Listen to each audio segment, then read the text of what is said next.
Ильяс Жансүгіров құлагер. Ақын Ильяс Жансүгіровтің өнер тақырыбына жазылған көрнекті поэмасының бірі құлагер. Қазақ халқының әйгілі өнерпазы, ардагер ұлы Ақан серінің өміріне арнады. Ақан сері 19 ғасырдағы қазақ елінің рухани мәдениетінің тарихынан елеулі орын алатын белгілі өнер қайраткері. Ол дарынды композитор, ақын, әнші. Өзі өмір сүрген заманның әрқилы мәселелерін айқын өнер тілімен көрсете білген.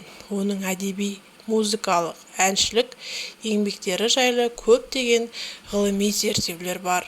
Сол еңбектердің бәрінде де Ақан серінің асқан өнерпаздығы, халықтың рухани азығы болған тамаша поэтикалық, музыкалық шығармалар бергені айрықша атап көрсетіледі.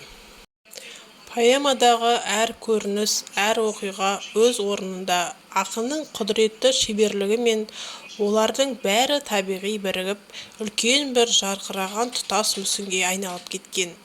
Бұл поэманың сюжетін, композицияның құрудағы ақынның үлкен ұсталығын байқатса керек. Ақын бас кейіпкер өмірін бейнелегенде, поэма жанрының шеңберінен аспай, осы жанрдың адам образын мүсіндеудегі көркемдік мүмкіншілігін белгілі дәрежеде ұтымды пайдаланғанын көреміз. Ол ең алдымен оқушы қауымды Ақан серімен біраз таныстырып өтеді. Бұл ретте ақын Ақан серіге кең көлемде мінездеме берген. Сол мінездеме арқылы Ақан серінің ұнамды тұлғасы анықтала бастайды. Ақан мен Батыраш айқасының нәтижесі поэманың соңында аян болады.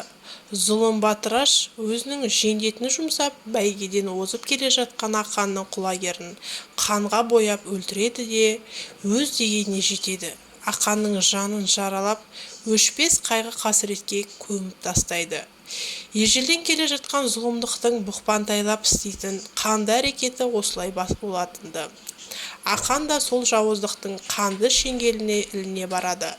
Өзінің жар астынан бұғып тұрып істеген қастандығын мойындамай жалтарған, көлгірсіген. Оның үстіне ат бәйгесін алмақ болып тырысқан Батырашқа сол жердегі халық дүрсе қоя беріп қарсы шығады.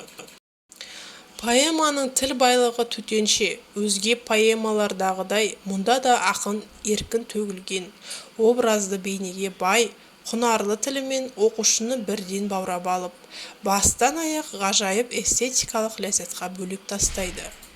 Мұндағы ұмытылмас сұлу картиналар, айқын әдемі образдар, шындықтан туған романтикалық леп, бұлақша сылдырлаған нәзік лирикалық сезім, серпінді, кең, эпикалық құлаш, балы сорғалаған құнарлы бай тіл, ұйқасы сыңғырлаған кәдімгі 11 буынды қара өлеңнің мінсіз мүлтіксіз үлгілері.